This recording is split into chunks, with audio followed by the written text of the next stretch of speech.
What's up, everybody? Welcome back to another video of Coach Q Bowling the Left Way.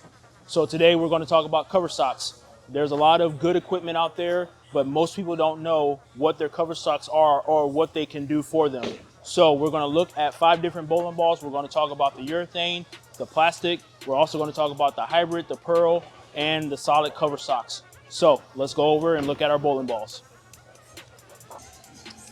All right, so cover stocks. The first one we're going to talk about is the plastic cover stock.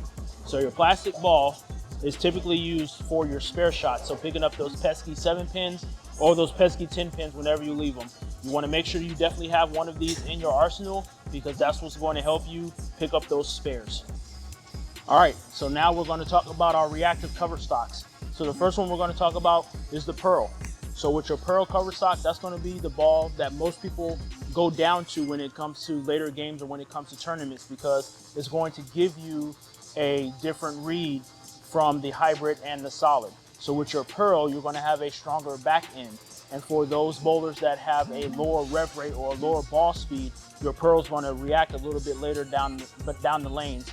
And so that's why most people will go to a pearl. So your pearl cover stock. So then you have your hybrid cover stock. So your hybrid cover stock is going to be the middle between your solid and your pearl. With that hybrid cover stock, you're going to have that happy medium because it's going to give you a little bit closer back end shot where the pearl has that stronger back end shot, and then it's going to react a little sooner to the back end versus the solid when you use it.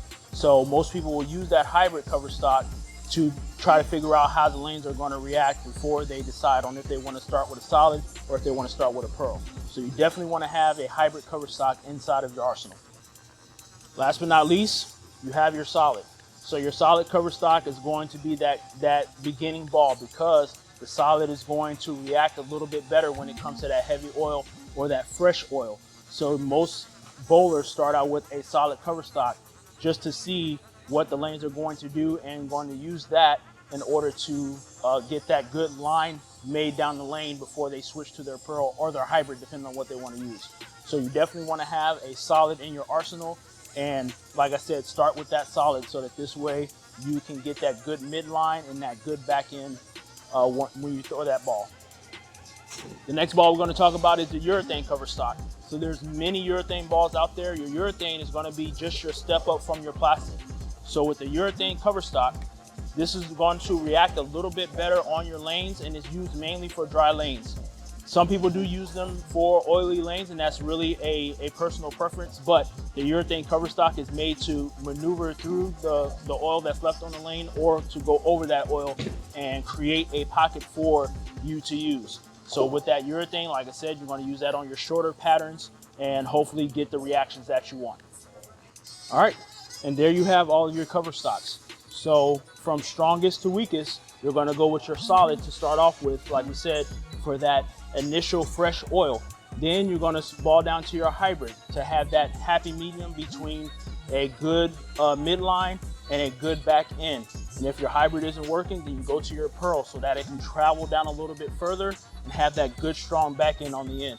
Once those lanes start to completely dry out, you want to move to your urethane because your urethane is still going to move on that oil and grab a little bit more to hit that back end. And then of course, for your spares, you want to get you a nice white dot or a plastic cover stock. And that's what's going to help you pick up those pesky spares. All right, and there you have it. So hopefully this information is going to help you to realize or figure out what kind of bowling ball that you want to get or what bowling ball that you need that's going to fit inside your game. And if you have any questions when it comes to bowling balls and the cover stocks, you can always go to your local pro shop and they'll be able to give you all the information that you need or find you a good coach that understands what you're looking for and will be able to help you out. Thank you guys for watching. Once again, peace, love, and soul. We're out.